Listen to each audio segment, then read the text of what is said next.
Greetings. Call me Soul. In this session, I'd like to discuss real life problems. Real life problems is the name of this episode. Being creative while trying to live life. What a challenge that has been, although art is something that the rich always want, yet it is underfunded. Artists are not being compensated as much as they should be to be able to cultivate their craft. And real life problems such as these, unfortunately, disables us from allowing any means of creating our dreams to reality sometimes. Not even just for artists, but even for folks who just want to pursue some sort of passion in life. Could be something related to sports. It could be related to higher learning. It could be related to any aspects of stability, honestly. And unfortunately, real life problems, they tend to get in the way of that. One aspect in which that this is such a huge just mountain of obstacle is dealing with the 9 to 5. The 9 to 5 doesn't necessarily have to look like this to you. I saw a reel recently that spoke to the different versions of this that is still trading our time for money and not allowing us to live where we have enough energy and time, the means to dedicate our lives to our respective passions because we need to account for bills and survival. 9 to 5, what time are you even starting your day? Do you get to have a proper morning routine, rising routine? Are you able to honor yourself well enough before having to start your day clocking in at work? Even if it starts at noon, you're working for at least 8 hours on average, unless it's potentially like a part-time position.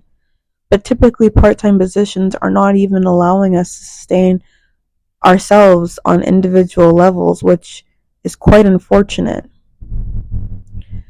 The fact that the super rich are able to get away with so many things that the system is infringing upon working classes of middle and low income classes, it's not fair that real life problems are very real life for these folks in which I identify with. Real life problems are typically only being experienced by middle and low income folks. Rich folks don't have these issues at all, yet the entire system is being continuously fueled by, middle and low classes.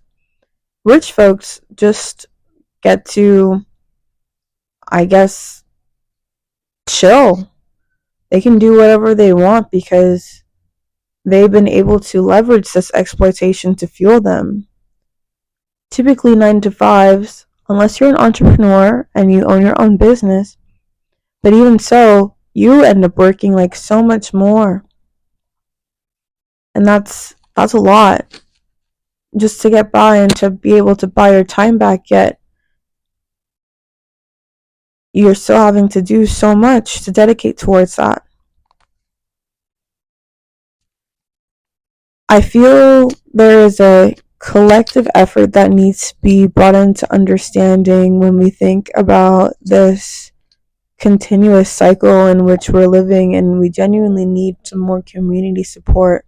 So I'm grateful for folks like Art House TO and Solidarity in Numbers that are looking to reshape the systems in which we typically live and operate our lives on, because this needs to be something that we understand as solution oriented and very possible to incorporate into our lives to create new means of living.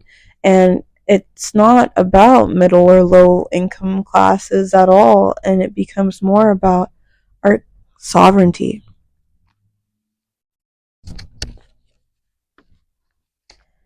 For the sake of our time, as my second point, being taken to supplement for receiving an income and just sustain ourselves, have some sort of stability, allow ourselves to pay our bills, to live.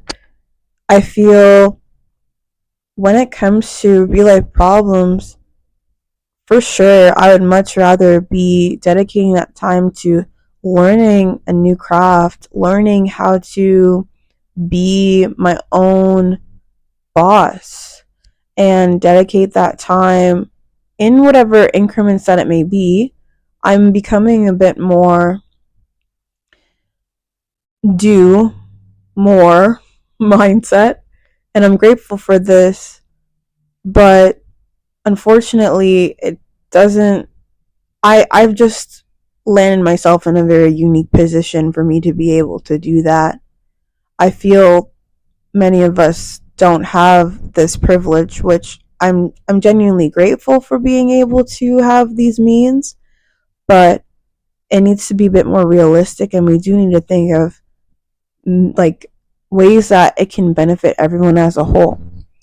So again, towards community growth, it's really important for us to consider the feasibility of these things so that we can use our energy and time in meaningful ways, especially as we are able to connect with one another.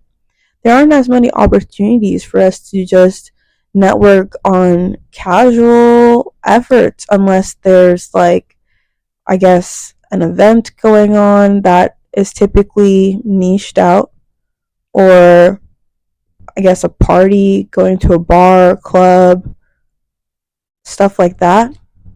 So I feel there should be more opportunities for folks who maybe aren't even like minded to be able to connect with one another.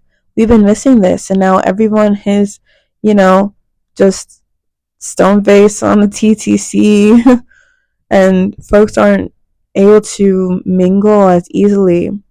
I felt I was kind of able to do this when it was actually during pandemic times, and sorry to bring that up, but it's not like the worst thing in the world to speak on when it's in reflection and understanding and how it's all reflected and shaped our current circumstances. But when I was working towards being a part of this network marketing company, it was important for me to speak to strangers and actually humanize folks. Of course, I had my motive, which was to have them be part of this business with me, but I did make some connections, and however it's where they are now is what that is, but it did allow for, not every connection has to be super long term, but it did allow me to make a friend or two at the time. So I feel we definitely need to bring those situations back. I did have some other things that I wanted to speak to specifically towards this, but I think I summed it up pretty well. So how do we grow from here? Because of the lack of community, we definitely need to build on these opportunities, like I mentioned with Art House TO and Solidarity in Numbers, literally trying to bridge the gap to doing that, which I'm so grateful for. But I'd love to hear your thoughts and let me know in the comments below. Feel free to give this audio, video a share with anyone who you think might benefit from it and who needs to hear something like this. I really appreciate you so much for taking the time to listen, because this is a new thing that we've got going on, and I'm glad that I can yap for a bit and you can hear me out and what I have to say, because I'm sure that this would benefit you. It's meant for you to hear and listen to, and I'm grateful. I'm genuinely very grateful for you, because we need less gatekeeping and clique culture, and we need some more friends, friendly neighbors, friendly strangers, just, community oriented people.